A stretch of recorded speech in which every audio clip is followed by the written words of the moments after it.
Picture this. A bridesmaid standing alone in a hotel bathroom. Mascara streaming down her face, holding a dress that was deliberately ordered 2 sizes too small. Outside, her so-called best friend is laughing with the other bridesmaids about how they'll need to strategically position her in the wedding photos. This is the moment when Claire Morrison realized that sometimes the people who promise to love you are the ones who hurt you most. But what happened next at that wedding would change everything, not just for Claire, but for everyone who ever felt invisible. Claire had dreamed of this day for years. She'd been there for every milestone in Jessica's life. The breakups, the promotions, the moment she met the one. When Jessica asked her to be maid of honor, Claire cried happy tears. She thought this meant she mattered. She thought this meant she belonged. She had no idea that the next 48 hours would expose a cruelty so deep, it would either break her completely or forge her into someone entirely new. And then there was the photographer, a stranger with kind eyes who would see what everyone else refused to acknowledge. If you believe that every woman deserves to be seen, truly seen, for who she is, not what she weighs, then hit that like button and subscribe to this channel. These stories matter. Your story matters. Now, let me tell you how a wedding that was supposed to celebrate love became the day Claire Morrison finally learned to love herself. This is her story. Claire Morrison had been Jessica Chen's best friend for 12 years. They met in college, 2 awkward freshmen in an introduction to psychology class, bonding over their shared hatred of statistics and their mutual love of late-night diners. Claire was the one who held Jessica's hand through her parents' divorce. She was the one who drove 6 hours in a snowstorm when Jessica's first serious boyfriend cheated on her. She was the one who helped Jessica practice her presentation for the job that launched her career. Through every triumph and tragedy, Claire showed up. She showed up with her whole heart, her infectious laugh, her ability to make anyone feel like they mattered. At 5'6" and 240 pounds, Claire had learned early that the world would judge her body before it knew her heart. But Jessica was different. Also, Claire believed. The engagement announcement came via FaceTime on a Tuesday evening. Jessica was glowing, practically vibrating with excitement, holding up a platinum ring with a princess-cut diamond. "Say yes to being my maid of honor," Jessica squealed before Claire could even congratulate her. Claire's heart swelled. Maid of honor. It meant she wasn't just a friend, she was the friend. The most important one. Of course. "Oh my God, Jess, I'm so happy for you." Claire spent the rest of that call listening to wedding dreams, taking notes on napkin colors and flower arrangements, feeling grateful to be so deeply woven into someone's life. She didn't notice the slight hesitation in Jessica's voice when they discussed bridesmaid dresses. She didn't catch the quick calculation in Jessica's eyes. She was too busy feeling chosen.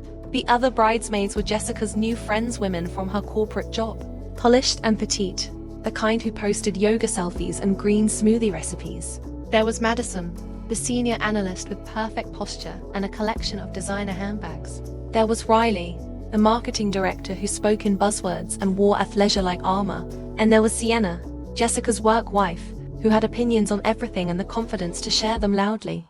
At the first bridesmaid brunch, Claire felt the assessment the moment she walked into the trendy bistro. 3 pairs of eyes traveling up and down her body. 3 smiles that didn't quite reach their eyes. "You must be Claire. Jessica talks about you all the time," Madison said, her voice as sweet as artificial sugar. The subtext was clear. "Talks about you, but we assumed something different." The dress shopping happened on a Saturday in April. 6 women crammed into a bridal boutique downtown, surrounded by white tulle and champagne flutes. Jessica wanted dusty rose, something elegant and timeless. The consultant brought out samples in various sizes, and Claire watched as Madison, Riley, and Sienna slipped into size 4s and 6s, twirling in front of mirrors. "Claire, we pulled some options for you," the consultant said, her professional smile firmly in place. The dresses she brought were size 16s. Claire wore an 18, sometimes a 20 depending on the cut. "I think these might be a bit small," Claire said gently. Jessica glanced over from her mirror, where she was admiring how the dress looked on Sienna. "Just try them on. They might work." There was something in her tone, impatience, maybe embarrassment, that made Claire's stomach drop. In the fitting room, Claire struggled with the zipper. The dress wouldn't close, not even close. She could barely get it past her hips. She stood there, half-dressed, listening to the excited chatter outside about how perfect everyone looked, how gorgeous the photos would be. When she emerged in her own clothes, Jessica's face fell. It didn't fit? It wasn't a question born of concern. It was disappointment. We can order your size, the consultant offered professionally. Jessica bit her lip, exchanged a look with Sienna. Maybe we should look at a different style for Claire. Something more forgiving. The word hung in the air like poison. Forgiving. As if Claire's body was a sin that needed absolution. Madison jumped in helpfully. There are some really cute options with empire waists that are super flattering for all body types. Claire knew what that meant. Hide the fat. They ended up ordering a dress in Claire's actual size. But the damage was done. For the next 3 months, every wedding-related interaction felt laced with commentary about Claire's appearance. The bachelorette party in Miami. Claire, maybe sit this boat party out if you're not comfortable in a swimsuit. The shower invitations. Make sure you get a size up if you're ordering online, Claire. Just to be safe. The hair and makeup trial. We're thinking sleek ponytails for everyone. But Claire, maybe you'd be more comfortable with your hair down to frame your face. Each suggestion, each careful word choice was a paper cut. Individually, they seemed almost thoughtful. Together, they formed a picture of a woman they were trying to minimize, to hide, to wish into a smaller size. The real breaking point came during the rehearsal dinner, the night before the wedding. They were at an upscale Italian restaurant. Long tables set with candles and wine glasses. The wedding party gathered to celebrate. Speeches were made, toasts were raised, and then Jessica's fiancé, Marcus, a kind man who seemed oblivious to the undercurrents, made a joke about the wedding photos. Just make sure you get my good side. He laughed. Sienna, several glasses of wine deep, added, and make sure the photographer knows about angles. Some of us need more strategic positioning than others. Her eyes flicked to Claire. A few people laughed, uncomfortable but complicit. Jessica didn't defend Claire. She just smiled, took a sip of wine, and changed the subject. Claire felt something crack inside her chest. A quiet, splintering break. That night in her hotel room, Claire sat on the edge of the bed and cried. Not the pretty kind of crying, the ugly, gasping, soul-deep kind. She thought about all the years of friendship, all the moments she'd shown up, all the time she'd made herself smaller emotionally, to make room for Jessica's needs. And here she was, a burden, an aesthetic problem to be solved. She pulled out her phone and almost texted Jessica. Almost wrote, "Why are you treating me like this? Don't I matter?" But she didn't, because part of her was afraid of the answer. Part of her had already heard it in every careful suggestion, every strategic positioning, every disappointed look. She wasn't enough. Or rather, she was too much. Too big. Too visible. Too wrong. She thought about backing out. Faking sick. Letting Jessica have her perfect wedding with her perfect bridesmaids and their perfect size 4 bodies. But something stopped her. Maybe it was pride. Maybe it was stubbornness. Or maybe it was the memory of her grandmother. A full-figured woman who never apologized for taking up space. Who taught Claire that her worth wasn't measured in pounds or inches. You show up with your whole self, or you don't show up at all, her grandmother used to say. Claire wiped her eyes, looked at herself in the bathroom mirror, puffy face, smeared makeup, the beautiful body that the world kept telling her to be ashamed of. And she made a decision. She would show up. She would stand in that bridal party. And she would not make herself smaller. The next morning, the day of the wedding, Claire woke up with a strange calm. She did her own makeup, taking time to make herself feel beautiful, not for them, but for herself. She put on the dusty rose dress that fit her perfectly, that hugged her curves in a way that was elegant and unapologetic. She looked in the mirror and saw what she always saw, a woman with kind eyes, a bright smile, a body that had carried her through life with strength and resilience. The world might see a problem, but Claire decided in that moment that she would choose to see herself differently, even if no one else did, even if she stood alone. Little did she know that someone was about to see her exactly as she was, and it would change everything. The getting ready suite at the venue was chaos dressed in silk robes. Bridesmaids everywhere, hair in curlers, makeup artists wielding brushes like surgical instruments, champagne flowing freely. Claire arrived at the designated time, carrying the small bag with her touch-up kit, and the pearl earrings Jessica had given each bridesmaid as a gift. The moment she walked in, the energy shifted.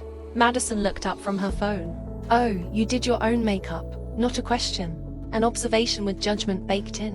Riley added, "The makeup artist could even it out if you want. She's really good with contouring." Claire knew what that meant too. Make your face look thinner. She smiled tightly. "I'm good, thanks." Jessica, sitting in the bride's chair getting her hair styled into an intricate updo, met Claire's eyes in the mirror. For just a second, Claire thought she saw something like guilt, but then Jessica looked away. The morning progressed with Claire feeling more and more like a ghost. Conversations happened around her, not with her. When the photographer's assistant came in to get some getting ready shots, Sienna immediately started directing traffic. Madison, Riley, come stand by Jessica. Let's get a champagne toast photo. Claire stood near the window, watching. The assistant photographer was a young woman with bright eyes who seemed to sense the dynamic. She turned to Claire. Would you like to be in some photos? Before Claire could answer, Jessica called out from her chair, voice light but firm. We're doing bridal party shots later. Right now, let's just keep it intimate. Intimate. Code 4. Without Claire. The assistant looked uncomfortable but obeyed. Claire felt anger beginning to kindle in her chest, a slow-burning heat she'd been suppressing for months. When it was time to get into their dresses, the other bridesmaids zipped each other up, laughing, taking selfies, creating content for their Instagram stories. Claire dressed in the corner, managing her own zipper, smoothing down the fabric that fit her beautifully despite everyone's concerns. When she turned around, fully dressed, Sienna's eyes widened. Oh, wow, that actually looks good. The surprise in her voice was insulting, as if Claire looking good was some kind of statistical anomaly. Madison chimed in. See, the empire waist was the right call. Very flattering. Claire took a breath, feeling that anger burn hotter. Flattering, forgiving, strategic positioning. She was so tired of the euphemisms, so tired of being treated like a problem with legs. Thanks, she said, her voice colder than she'd ever used with these women. She saw Jessica notice the tone, saw a flicker of concern cross her friend's face. Good, let her be concerned. The photographer arrived while they were doing final touch-ups.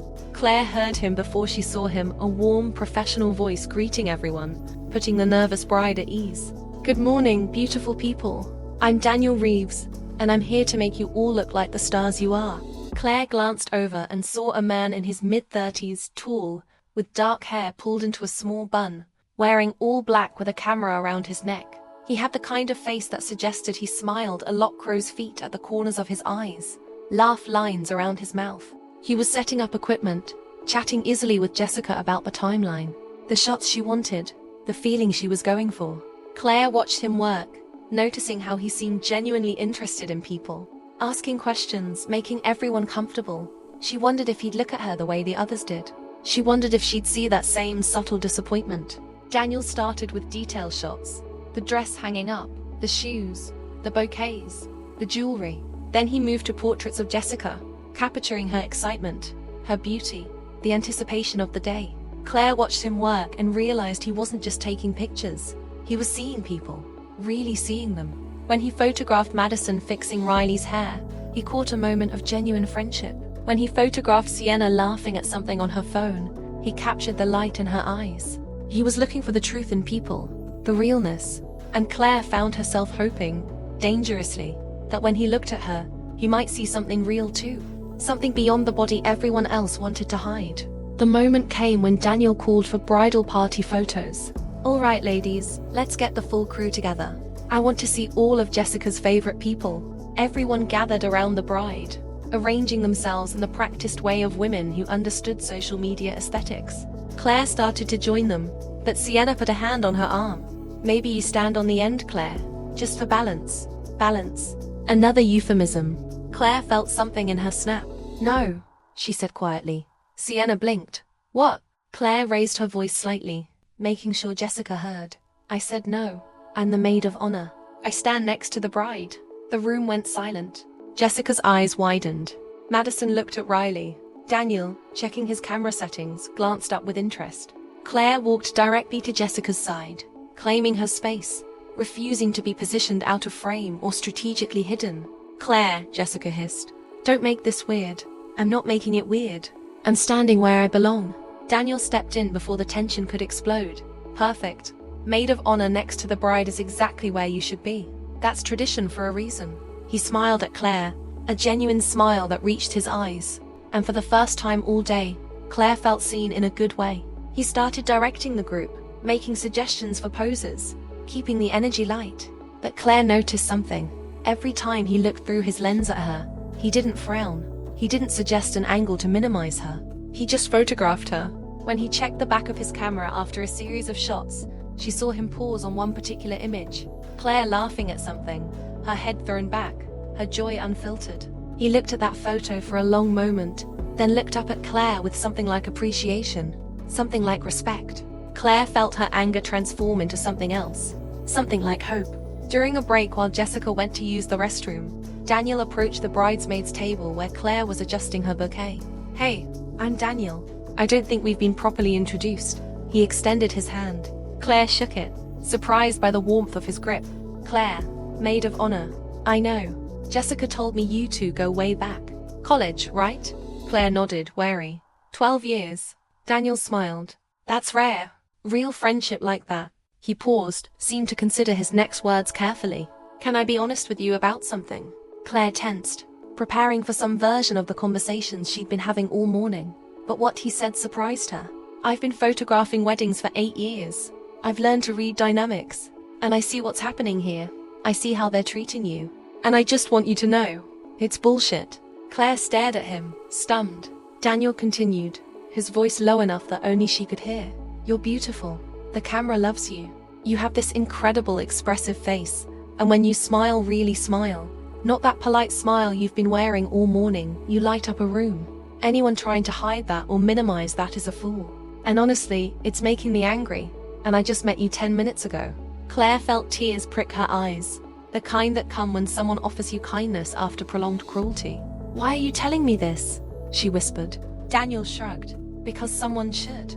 Because you deserve to know that what they're doing isn't about you. It's about them and their own insecurities and their narrow definition of beauty.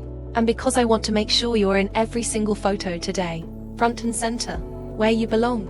Claire didn't know what to say. This stranger, this photographer hired to do a job, was defending her more fiercely than her best friend of 12 years. "Thank you," she managed. Daniel grinned. "Don't thank me yet. I'm about to make you very tired of me and my camera. I have a feeling you're going to be my favorite subject today." He wasn't flirting, Claire realized. He was being genuine. He saw something in her that he wanted to capture. Her, not some smaller version of her, not some strategically positioned version. Just her, as she was. When Jessica returned and they resumed photos, Claire noticed Daniel kept engineering situations that put her front and center. "Claire, can you help Jessica with her veil?" Click. "Claire, make her laugh, tell her that story you were telling me." Click. "Perfect. Hold that. The way you're looking at her right now is beautiful." Click. The ceremony was scheduled for 4 o'clock, which meant they had 2 hours to finish getting ready and get to the venue's garden area. In that time, Claire watched Daniel work with a new awareness. She saw how he treated every person with the same respect, from the flower girl to the grandmother in the front row. She saw how he captured moments, not just poses the father of the bride tearing up, the ring bearer stealing a cookie, the way Marcus's hands shook slightly as he waited at the altar. Daniel was an artist, she realized, and his art was about truth, about seeing people as they were, and finding the beauty in that reality. When they lined up to walk down the aisle, Claire in front as maid of honor, she caught Daniel's eye. He was positioned to the side, camera ready, and he gave her a subtle thumbs up. She felt her spine straighten. She felt powerful. The ceremony itself was beautiful. Jessica and Marcus exchanged vows that made everyone cry, promised forever with voices shaking with emotion.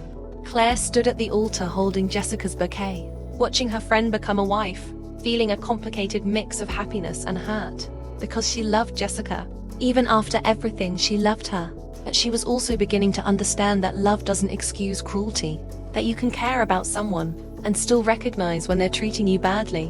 When it was time for the recessional, walking back down the aisle with the best man, Claire held her head high. She saw Daniel capturing it, saw the way he positioned himself to get her best angle. And she realized something crucial. He didn't think she had a bad angle. He just saw angles, options, possibilities, the way you'd photograph anyone you considered worth photographing. At the cocktail hour, while the bridal party was supposed to be doing more formal photos, Claire slipped away to get some water. She found Daniel at the bar, downloading images onto a backup drive. "Escaping?" he asked with a knowing smile. "Regrouping," Claire corrected. They stood in comfortable silence for a moment. Then Daniel said, "Can I show you something?" He turned his camera screen toward her, scrolling through the ceremony shots. There was Claire, holding the bouquet, tears in her eyes as Jessica said her vows. There was Claire, laughing at something the best man whispered. There was Claire, adjusting Jessica's train with gentle hands. In every photo, she looked beautiful, genuinely, undeniably beautiful. "This is how I see you," Daniel said simply. "This is the truth." Claire looked at those images and saw herself through new eyes. Not forgiving angles or strategic positioning, just her, fully present, fully worthy. And she felt something shift deep inside the beginning of believing it. The reception was held in the venue's grand ballroom, floor-to-ceiling windows overlooking a lake, tables set with cream linens and gold accents. As guests filed in for dinner, the DJ announced the bridal party's entrance. Madison and Riley went first, then Sienna with one of the groomsmen, and finally Claire with the best man Tyler, a friend of Marcus's who'd been kind to her all day. They danced their way to the head table while the guests clapped, and Claire let herself enjoy it. The music, the moment, the fact that she was here despite everything. She looked out at the crowd and caught Daniel at the edge of the dance floor, camera raised, capturing her mid-laugh. When their eyes met, he smiled. Not the smile of a photographer doing his job. The smile of someone who saw her and liked what he saw. Dinner was a multi-course affair with speeches between each serving. Marcus's best man told embarrassing college stories. Jessica's father gave a tearful toast about giving away his little girl.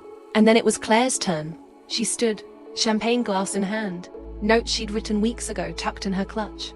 But as she looked at Jessica, at the other bridesmaids, at the guests watching expectantly, Claire made a split-second decision. She set down her prepared speech. "I've known Jessica for 12 years, she began, her voice steady. "We met in college, two lost freshmen trying to figure out who we were. And for most of those 12 years, I thought I knew exactly who Jessica was, my person. My best friend, the sister I chose. But the last few months have taught me something different. They've taught me that sometimes the people we love can hurt us in ways we never expected." The room went quiet. Jessica's smile faltered. Madison's eyes widened. Daniel, Claire noticed, had lowered his camera, watching her with complete attention. Claire continued, her heart pounding but her voice clear. "I came to this wedding prepared to give a speech about friendship and loyalty, about showing up for the people you love. And I still believe in those things. But I also believe that real friendship means being honest. And honestly, Jessica, the way you've treated me throughout this wedding process, the comments about my body, the suggestions to hide me in photos, the constant implication that I'm somehow less than because I don't fit your aesthetic, it hurt. It hurt deeply, because I thought I mattered to you beyond what I looked like." The room was silent. You could hear the sound of silverware against plates, someone's nervous cough. Jessica's face had gone pale. Claire raised her glass. "But here's what I've learned today. I've learned that I don't need anyone's permission to take up space. I don't need anyone's approval to be visible. My body isn't a problem to be solved or an obstacle to be managed. It's mine and it's beautiful, and I'm done apologizing for it. So here's to Jessica and Marcus. May your marriage be filled with the kind of love that sees people for who they really are, not who you want them to be. And may you both learn that true beauty comes in every size, every shape, every form. Cheers." She drank her champagne, set down her glass and walked away from the head table. Behind her, scattered confused applause. Ahead of her, freedom. Claire made it to the courtyard outside before the tears came. Not sad tears this time, angry tears, relieved tears, proud tears, all mixed together. She'd done it. She'd spoken her truth in front of 200 people. She'd refused to stay silent. But God, it hurt. Because she'd just potentially ended a 12-year friendship. Because she'd made a scene at someone's wedding. Because despite everything, she still loved Jessica and this still felt like loss. She stood by the stone fountain, letting the sound of water cover her crying, when she heard footsteps behind her. "That was the bravest thing I've ever seen at a wedding," Daniel's voice said. "And I once saw a best man confess he was in love with the groom. So the bar was already pretty high." Claire laughed through her tears, turned to face him. He was holding his camera loosely at his side, but he wasn't raising it to photograph her. He was just there, present, a witness to her breakdown. "I probably just ruined her wedding," Claire said. Daniel shook his head. "No, you probably just saved yourself. There's a difference." He moved closer, not touching her, but close enough that she could feel his warmth. For what it's worth, everyone in that room just learned something important. They learned that kindness matters, that how you treat people matters. And they learned that you're not someone to be underestimated. Claire wiped her eyes, smudging her careful makeup. I don't feel brave. I feel like throwing up. Daniel smiled gently. That's usually what brave feels like. They stood there for a long moment, the sound of music drifting from the ballroom, the sun beginning to set over the lake. Then Daniel said, I know this is wildly unprofessional, and I'm supposed to be in there documenting the first dance, but would you let me take you away from here, just for 20 minutes? There's something I want to show you. Claire hesitated. She should go back in. She should try to talk to Jessica. She should face the consequences of her speech. But she was so tired of should. Okay, she said. Show me. Daniel led her down a path that wound around the lake, past the manicured gardens to a small dock that extended out over the water. The sun was setting, painting everything gold and pink, and it was breathtakingly beautiful. This is where I came when I first arrived today, Daniel said, to scope out shots. And I thought, if I were getting married, this is where I'd want the photos. Not in some perfectly staged ballroom. Here, with real light and real beauty. He turned to Claire. Can I photograph you? Just you. Not for the wedding album. For me. Because I want to capture what I see when I look at you. Claire's breath caught. What do you see? She asked quietly. Daniel didn't hesitate. Strength. Courage. A woman who knows her worth even when everyone around her tries to diminish it. And yeah, I see beauty. So much beauty. The kind that has nothing to do with size or shape and everything to do with spirit. He raised his camera. So can I? Claire nodded, unable to speak, and Daniel began to photograph her. Not posed. Not arranged. Just her, standing on a dock at sunset, with the wind in her hair and tears drying on her cheeks and the light turning everything magic. Look out at the water, he directed softly. Now look at me. Think about something that makes you happy. No, really happy. I want to see it in your eyes. Claire thought about her grandmother, about the speech she'd just given, about this stranger who saw her and chose kindness. And she smiled. A real smile. The kind that starts in your soul and radiates outward. Daniel took the shot, then lowered his camera with a look of wonder. That, right there, that's what I see. He showed her the image on the screen, and Claire barely recognized herself. She looked radiant. She looked free. Why are you doing this? Claire asked. Why are you being so kind to me? Daniel put his camera away, looked at her directly. Honestly, because I spent most of my teenage years being the fat kid. I know what it feels like to be treated like you're less than, to be the butt of jokes, to be strategically positioned.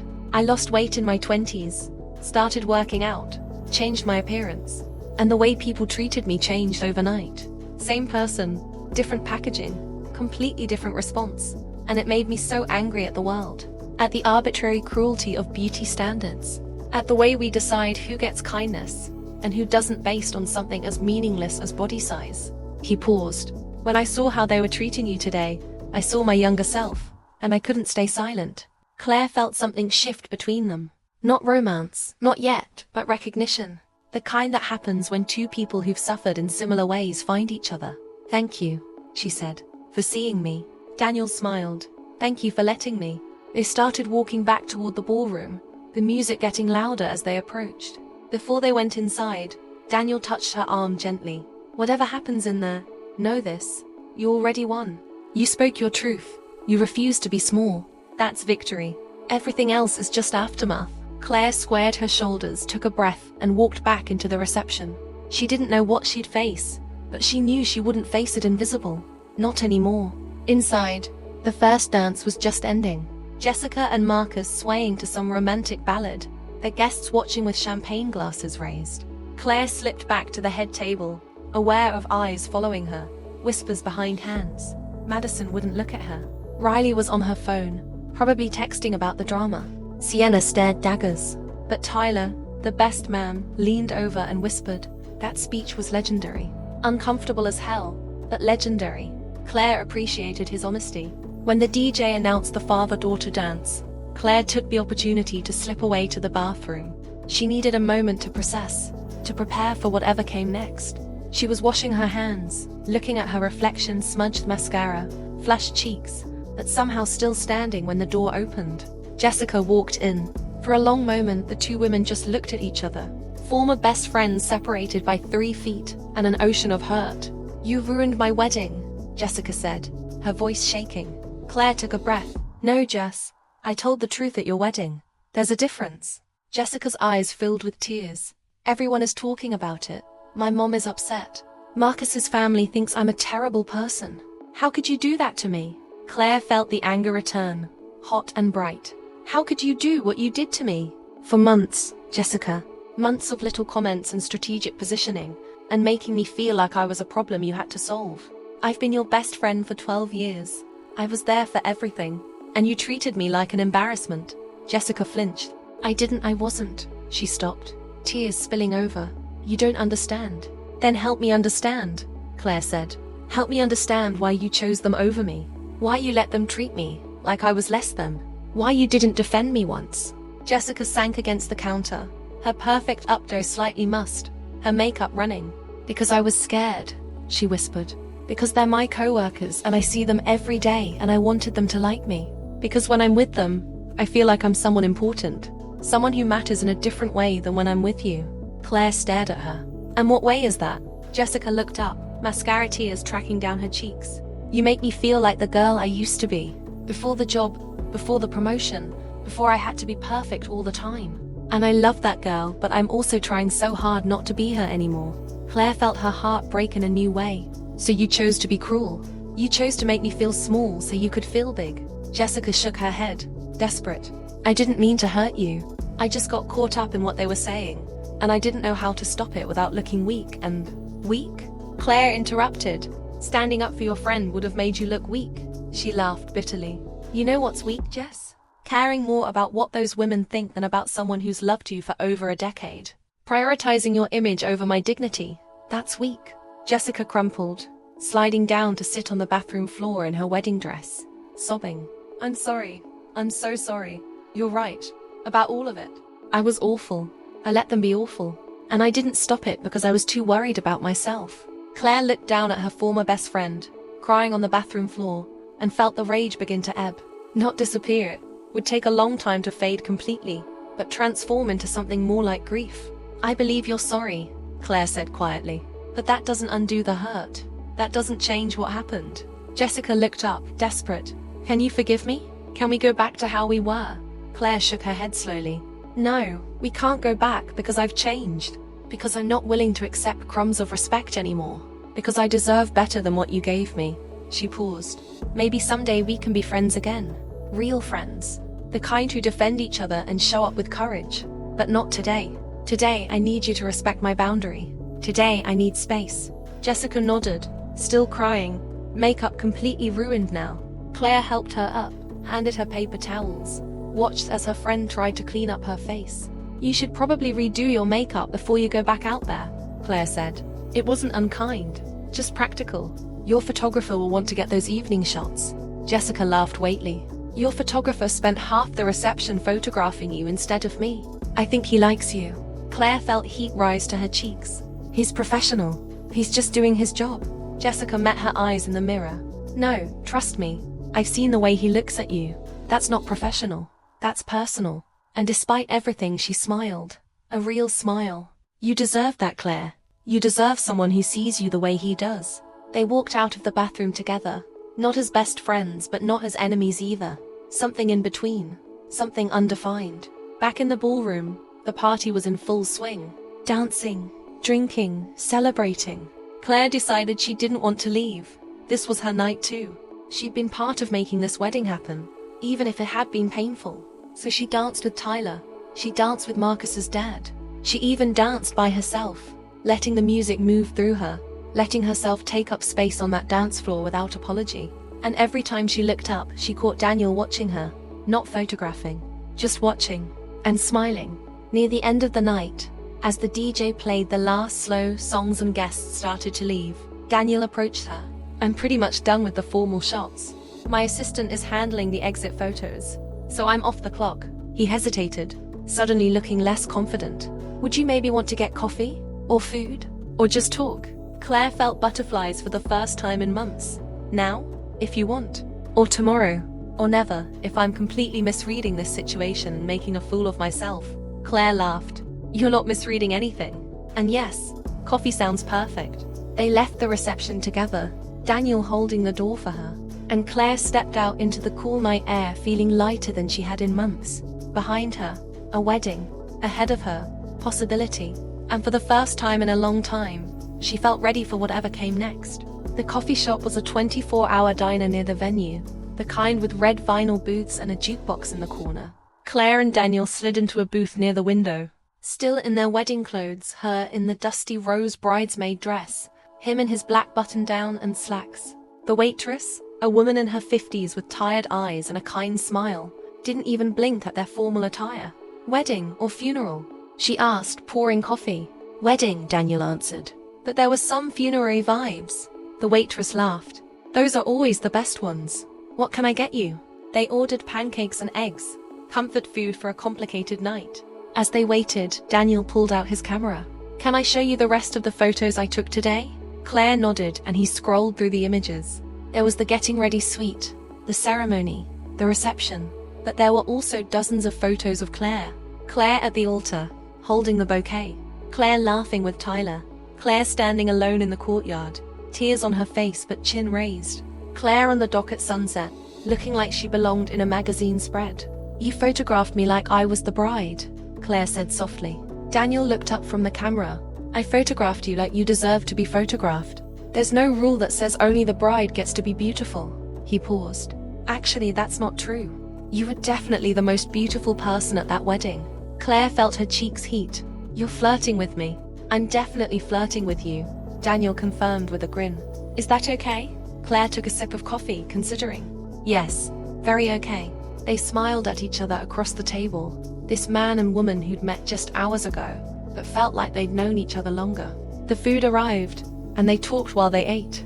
Daniel told her about growing up in Portland, about being the chubby kid who got picked last in gym class, about discovering photography in high school as a way to control how he was seen behind the camera, instead of in front of it. "I learned to look at people differently," he explained, "to see past the surface to what was real. And then, when I lost weight in college, I saw how shallow the world was. How people treated me better just because I looked different. It radicalized me, honestly. Made me determined to photograph people in a way that honored their whole humanity, not just their appearance." Claire understood. "That's why you were so kind to me today." Daniel shook his head. "I wasn't being kind. I was being truthful.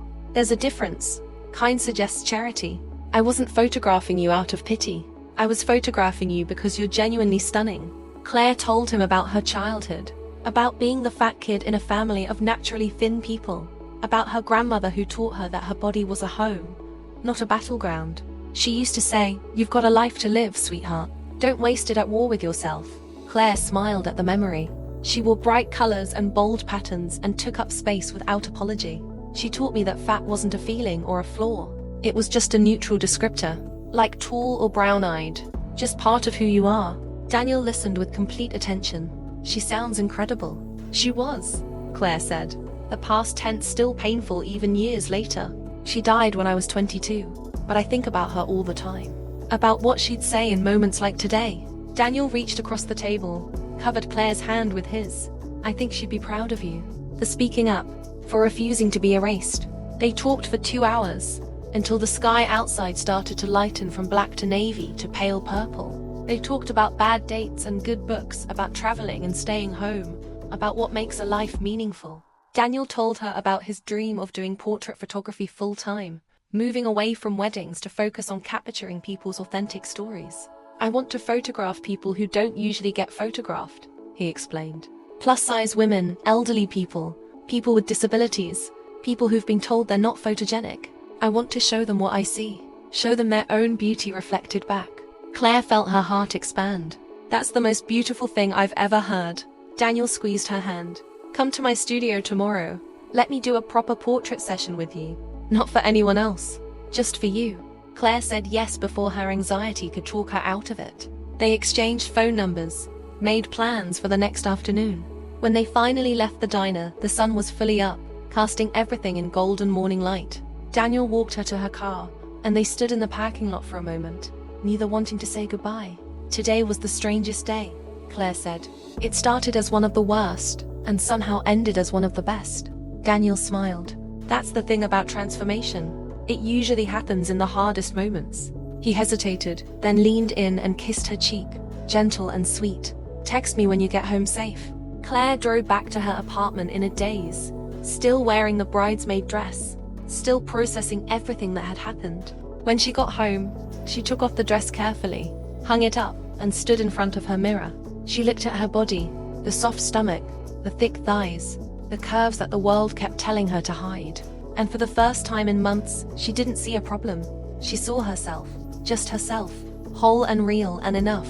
The next afternoon, Claire arrived at Daniel's studio in downtown, a converted warehouse space with exposed brick walls, tall windows, and photographic equipment everywhere. Daniel greeted her with a hug that felt natural, easy, like they'd been doing this for years. "Ready to see yourself through my eyes?" he asked. Claire was nervous but nodded.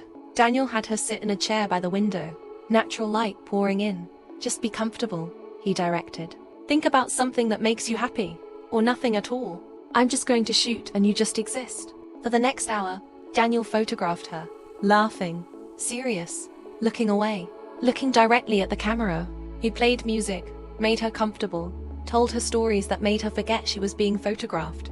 And slowly, Claire relaxed into it, started to enjoy it, started to feel powerful. When they reviewed the images together, Claire was speechless. The woman in those photographs was confident, beautiful, alive. Her body wasn't hidden or minimized, it was celebrated. The curve of her shoulder, the fullness of her arms, the way her dress draped over her hips. It was all there, unapologetic and gorgeous. "Is that really me?" she whispered. Daniel stood close, his shoulder touching hers as they looked at the screen. "That's always been you.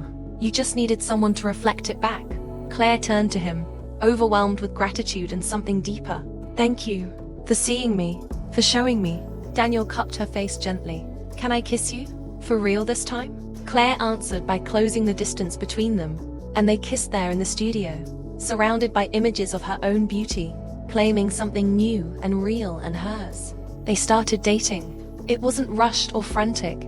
It was steady, intentional, building something real. Daniel took her to galleries and parks. Claire took him to her favorite bookstores and cafes. They talked about everything, childhood wounds and future dreams, what they believed in, and what they were still figuring out. 3 months in, Daniel asked her to be part of a photography series he was developing called Unfiltered, portraits of women sharing their stories about body image, beauty standards, and self-acceptance. Claire was the first subject. She told her story, the wedding, the humiliation, the moment she decided to stop being small. Daniel captured it all, the pain, the anger, the triumph. When he posted the series online, it went viral. Thousands of women shared it, commenting about their own experiences, their own journeys to self-acceptance. Claire's story became a touchpoint for conversations about fat phobia, friendship, and finding your voice. The attention was overwhelming but also healing.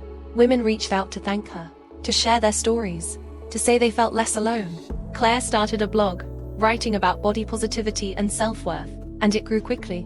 She quit her administrative job at a law firm and started doing advocacy work full-time, speaking at events, consulting with companies on inclusive marketing. Her life transformed in ways she never expected. And through it all, Daniel was there, supportive, proud, capturing her journey in photographs that showed her evolution. Not physical evolution, emotional evolution. The journey from woman trying to be invisible to woman refusing to be erased.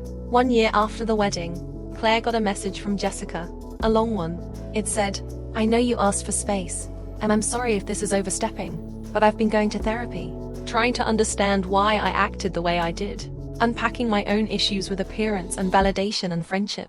And I've realized I was threatened by your confidence, by your refusal to hate yourself the way I hated myself. I tried to make you small because I felt small, and that's on me.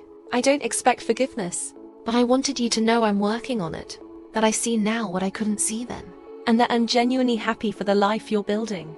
You deserve all of it." Claire read the message 3 times.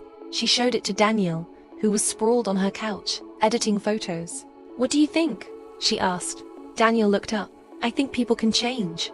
I think apologies matter, but I also think you get to decide what happens next. There's no right answer."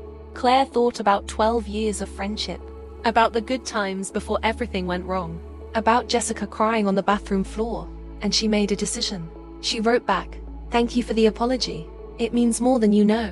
I'm not ready to go back to how we were, but maybe we could start small. Coffee sometime." Jessica responded immediately, "I'd really like that. They met for coffee 3 weeks later. It was awkward at first, both of them navigating new boundaries, testing what was safe to say. But slowly, they found their rhythm. A new rhythm. Not best friends, but friends. The kind built on honesty instead of history. Claire's career grew. She published a book about body acceptance that became a bestseller. She gave a TEDx talk that got millions of views. She became someone people recognized, someone whose story mattered. But the success never went to her head because Daniel kept her grounded, kept reminding her of what was real. 2 years after the wedding, he proposed. Not with a big dramatic gesture, but in their apartment on a Tuesday night, both of them in sweatpants, eating takeout on the couch. "I want to spend my life with you," he said simply. "I want to photograph you getting older, changing, becoming. I want to witness your story. Will you marry me?" Claire said yes through happy tears. They planned a small wedding, just 50 people, the ones who really mattered. Claire wore a dress that fit her perfectly, that celebrated her curves instead of hiding them. She didn't have bridesmaids. She didn't need them. The wedding photographer was someone Daniel mentored, a young woman he shot with the same philosophy: find the truth in people. But Daniel also set up his own camera on a tripod and got shots of them together, wanting to capture this day through his own lens. When Claire saw the photos later, she saw a woman radiant with joy, a body free and beautiful, a love real and deep. She saw herself as she'd always deserved to be seen. At the reception, Claire gave a speech. 3 years ago, I stood at a wedding and said some hard truths. I was scared when I did it, scared of losing everything. But I learned something that day. When you speak your truth, you lose what wasn't real and make room for what is. You make room for people who see you, for love that celebrates you, for a life that fits. She looked at Daniel, at their gathered friends and family, at her grandmother's photo on the memory table. "So this is my encouragement. Don't make yourself small. Don't hide. Don't apologize for taking up space. Your body is yours. Your voice matters.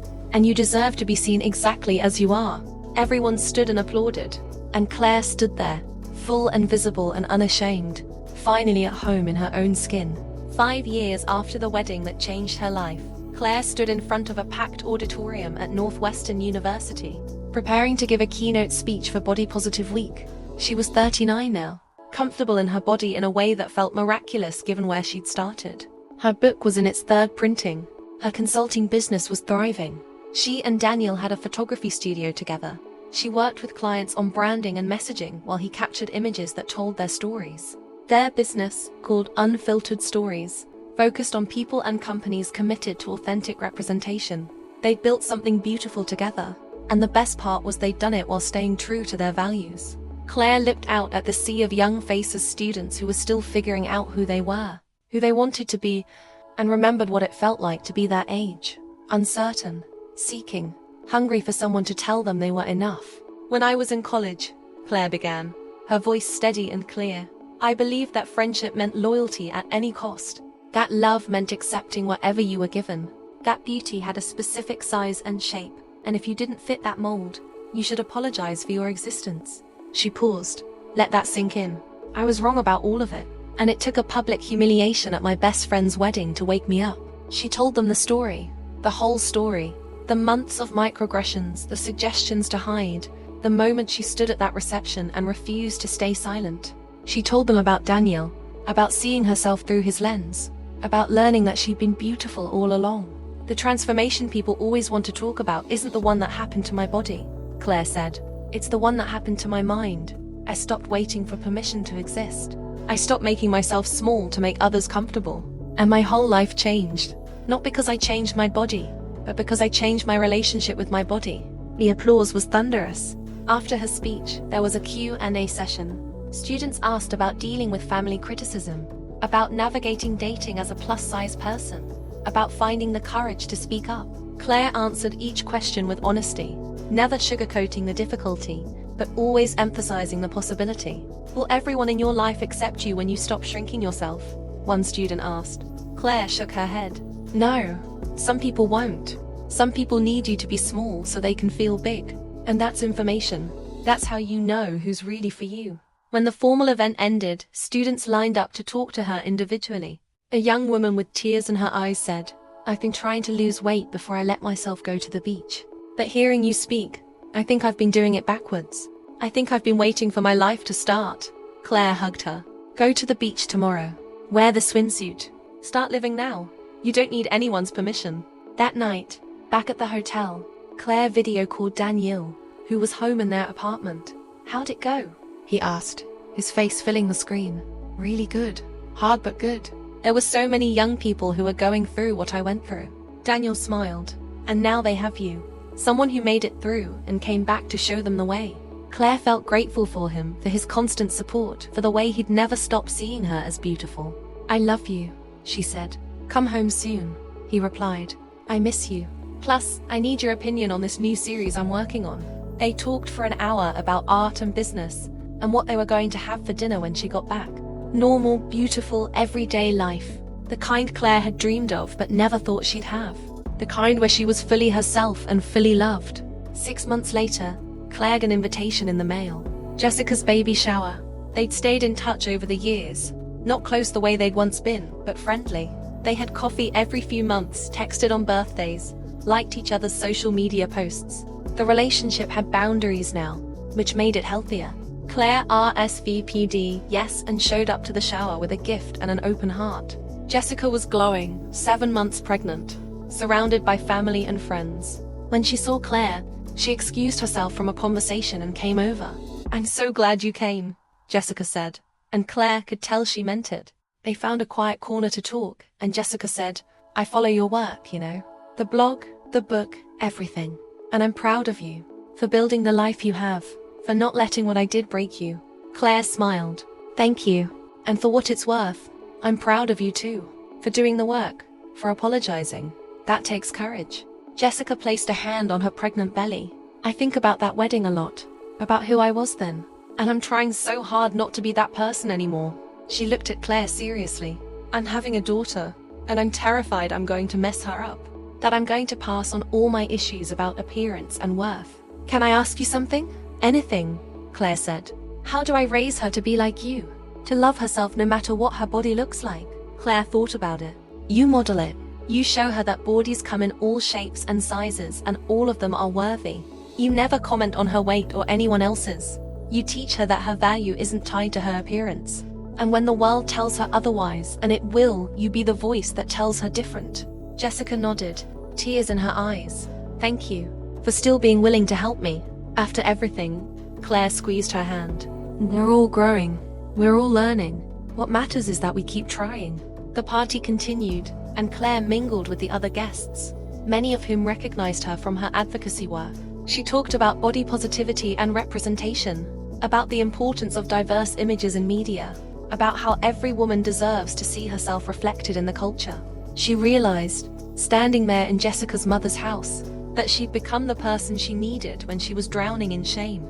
She'd become the voice telling other women they were enough. Later, as she was leaving, Jessica walked her to her car. Can I show you something? Jessica pulled out her phone, scrolled to a photo. It was from her wedding day, the one of Claire standing at the altar, holding the bouquet, tears in her eyes. This is still one of my favorite photos from that day, Jessica said. You look so beautiful, so real. I look at it sometimes and remember what I almost lost, who I almost lost. Claire looked at the image, remembering that day, that moment, how far she'd come since then. You know what I see when I look at that? Claire said, I see a woman who was about to choose herself, who was done being small. That's the moment everything changed for me. Jessica hugged her, tight and genuine. Thank you for not giving up on me completely, for letting us find our way back to some version of friendship. Thanks for doing the work, Claire replied. They parted as something like friends, bound by history but no longer defined by it. Claire's advocacy work continued to expand. She was invited to speak at conferences, to consult with major brands on inclusive marketing, to be a voice in conversations about representation and diversity. She worked with photographers to create more diverse portfolios. She partnered with fashion brands to expand their size ranges. She did workshops teaching women how to stand in their truth, how to speak up, how to take up space without apology. And every day, she received messages from women thanking her, telling her she'd changed their lives, asking for advice. Claire tried to respond to as many as she could, knowing how much a single message of encouragement could mean. She remembered what it felt like to be drowning, to feel unseen, to believe you were unworthy. and she refused to let anyone else feel that way if she could help it. One particularly meaningful project was partnering with Daniel to create a photography exhibit called Unfiltered Voices, portraits of women of all sizes, ages, races, and abilities, each paired with their story about reclaiming their body image. The exhibit traveled to galleries across the country, and at each opening, women would stand in front of the images and cry. Not sad tears, relieved tears. Tears of recognition, of feeling seen, of understanding they weren't alone. Claire and Daniel stood in the galleries and watched people connect with the work, watched the way representation mattered, watched the healing that happened when people saw themselves reflected with dignity and beauty.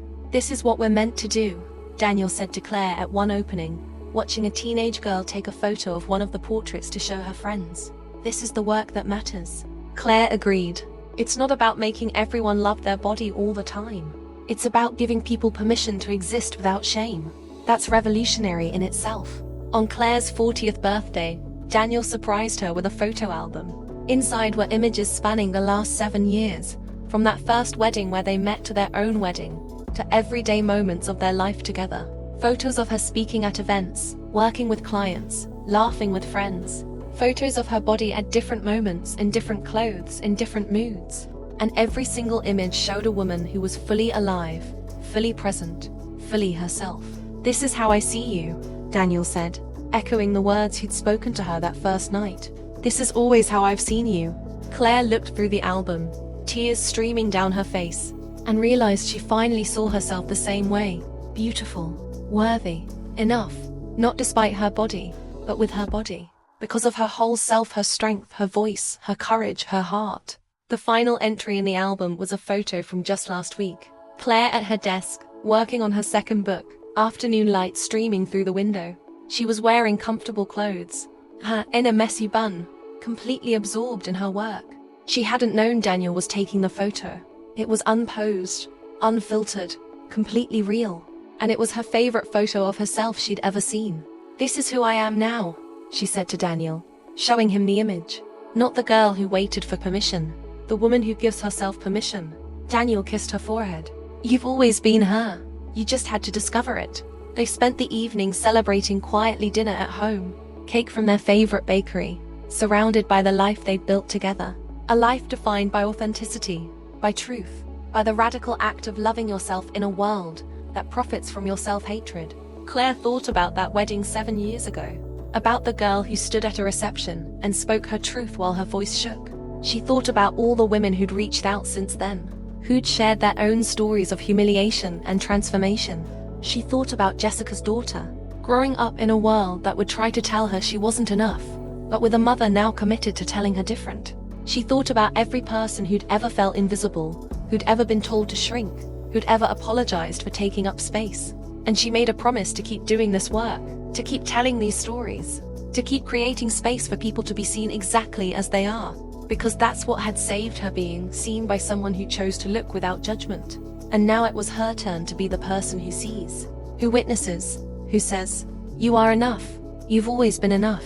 You deserve to be here, taking up space, living fully, refusing to be erased." As the night wound down and Claire prepared for bed, she stood in front of the mirror, not to criticize, not to find flaws, but simply to acknowledge herself. The body that had been a battleground was now just a body. Not perfect, not magazine cover ideal, just hers. Soft and strong, scarred and beautiful, the vehicle that carried her through this one precious life. "Thank you," she whispered to her reflection. "Thank you for holding me, for carrying me through, for being home." And she meant it with every fiber of her being. She'd spent so many years at war with this body, and now, finally, there was peace. Not because the body had changed, but because her mind had. Because she'd chosen love over hate, acceptance over violence, presence over apology. That was the real transformation. That was the triumph that mattered. And tomorrow, she'd wake up and do it again, choose herself, claim her space, live fully and loudly and unapologetically, because she'd learned the most important lesson. You don't need anyone's permission to exist. You just need your own.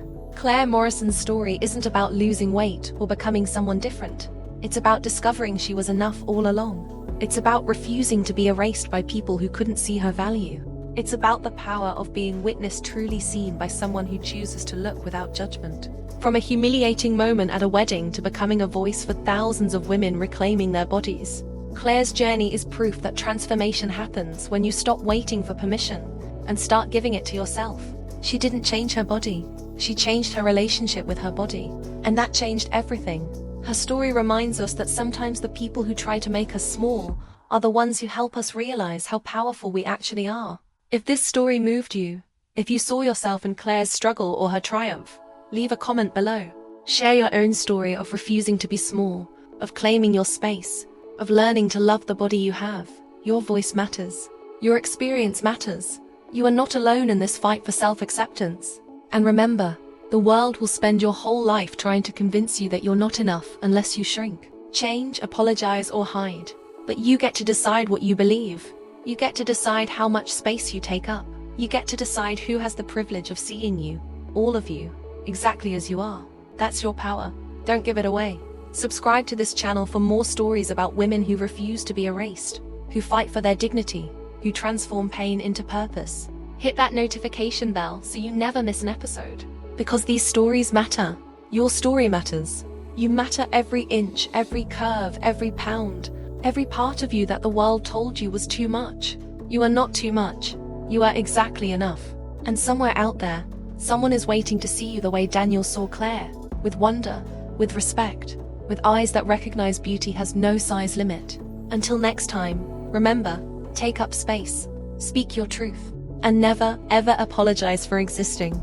See you in the next story.